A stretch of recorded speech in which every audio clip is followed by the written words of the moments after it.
Olá! Hoje a gente vai mergulhar a fundo num dos períodos mais complexos e, com certeza, mais impactantes da história do Brasil. Vamos falar dos 21 anos da ditadura civil-militar, que foi de 1964 até 1985. A ideia aqui é a gente entender as peças desse quebra-cabeça. E para a gente conseguir entender um período tão longo e denso, a gente vai seguir esse roteiro aqui, em 5 pontos principais. A gente começa vendo como a democracia ruiu e vamos até as consequências, o legado que a gente sente até hoje. Então vamos lá. Para entender por que o golpe aconteceu, a gente precisa primeiro dar um passo atrás e olhar o cenário. O Brasil vivia uma instabilidade política e econômica gigantesca. Foi uma sequência de eventos que criou a tempestade perfeita, sabe? Depois do otimismo do governo JK, que construiu Brasília, veio a conta, uma inflação alta e uma dívida externa enorme. Aí, no meio disso, o presidente Jânio Quadros, do nada, renuncia. E quem assume? O vice, João Goulart, o Jango, que já entra no poder sob uma desconfiança gigantesca da elite e dos militares. A situação do governo Jango era literalmente sentar num barril de pólvora. De um lado, você tinha uma pressão popular imensa, com sindicatos e movimentos do campo pedindo as famosas reformas de base. Do outro lado, uma oposição muito forte e organizada. Empresários, parte da Igreja Católica, a classe média, todos com medo enorme de que o Brasil virasse comunista. E, claro, com a CIA atuando nos bastidores. E aí, a tensão chegou no limite. Em 31 de março de 1964, os militares se movimentaram.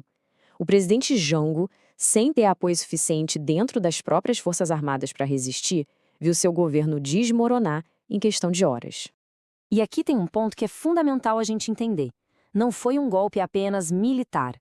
Ele teve um apoio civil muito importante de vários setores poderosos da sociedade, incluindo boa parte da classe média, que estava nas ruas protestando contra o governo e com medo das reformas que o Jango propunha. Uma vez no poder, o novo regime se consolidou muito rápido. Eles criaram uma fachada de legalidade, fazendo o Congresso declarar o cargo de presidente vago, para em seguida eleger o primeiro general, Castelo Branco. E logo depois, para controlar a política, acabaram com todos os partidos e criaram só 2. A Arena, que era do governo, e o MDB, que era uma oposição, digamos, consentida. A promessa de ser algo rápido virou uma ditadura de 2 décadas. Mas a repressão que já existia ia ficar ainda pior. Depois de alguns anos, um único decreto, lá em dezembro de 1968, mergulhou o Brasil no seu período mais sombrio. Esse é o ponto de virada. A gente está falando do famoso ato institucional número 5, o AI-5. Ele foi um instrumento que transformou o que era um governo autoritário numa ditadura total, sem disfarces. Com o AI-5, a Constituição e os direitos básicos dos cidadãos foram simplesmente suspensos. Na prática, com o AI-5, o presidente podia fazer praticamente o que quisesse, sem precisar dar satisfação a ninguém, podia fechar o Congresso, caçar mandatos de políticos, censurar a imprensa e as artes e, o mais grave de tudo, suspender o habeas corpus. Isso permitia que qualquer pessoa fosse presa sem acusação formal e sem direito à defesa. A repressão foi institucionalizada. E as consequências disso nos levam direto para a fase mais brutal da ditadura, que foi o governo do general Médici. Esse período ficou conhecido como os Anos de Chumbo. E o nome já diz tudo, né? Foi quando a perseguição, a tortura e os assassinatos se tornaram uma política de Estado sistemática. O resultado dessa violência foi trágico. Muitos anos depois, a Comissão Nacional da Verdade conseguiu documentar oficialmente 434 casos de mortes e desaparecimentos forçados cometidos por agentes do Estado. E dentro desse número, é importante destacar, 176 pessoas são consideradas desaparecidas. O que isso significa? Que os corpos delas nunca foram devolvidos para as famílias. Foi uma tática de terror para deixar uma ferida que nunca fecha. Agora, a gente entra numa das maiores contradições desse período todo. Porque ao mesmo tempo em que a repressão chegava no seu auge, com os anos de chumbo, a economia brasileira vivia um crescimento impressionante. Esse período foi vendido como um milagre econômico brasileiro, e ele foi baseado em alguns pilares. Muito dinheiro vindo de empréstimos estrangeiros, grandes investimentos do Estado em infraestrutura e, um ponto-chave, uma política de arroxo salarial que mantinha os salários bem baixos. E aqui está o paradoxo escancarado.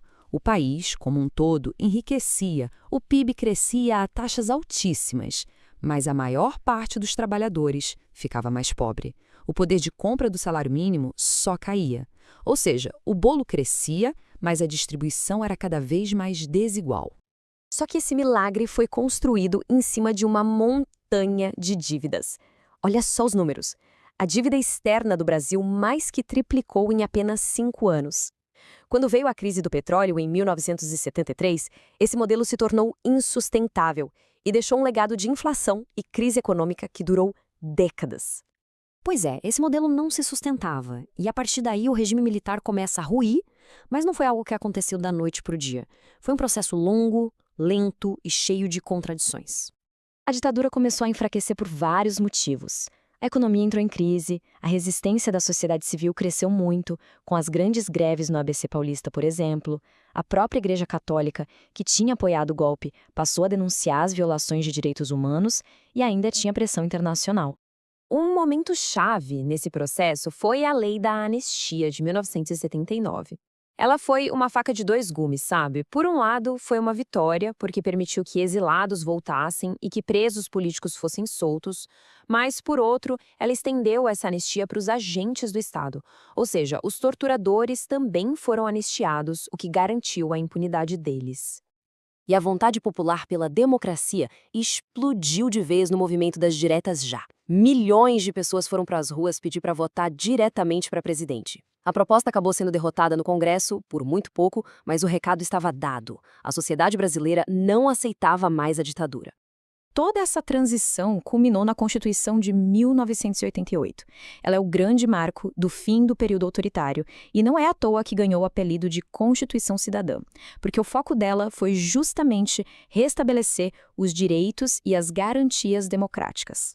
O ponto aqui é que, embora a democracia tenha voltado, a ditadura deixou cicatrizes muito profundas no Brasil. Cicatrizes econômicas, sociais e principalmente humanas que a gente carrega até hoje. E isso nos deixa com essa reflexão final que é bastante provocadora. A transição para a democracia foi essencial, claro, mas a falta de responsabilização pelos crimes cometidos pelo Estado, com a anistia e os arquivos secretos, deixou uma ferida aberta na nossa sociedade.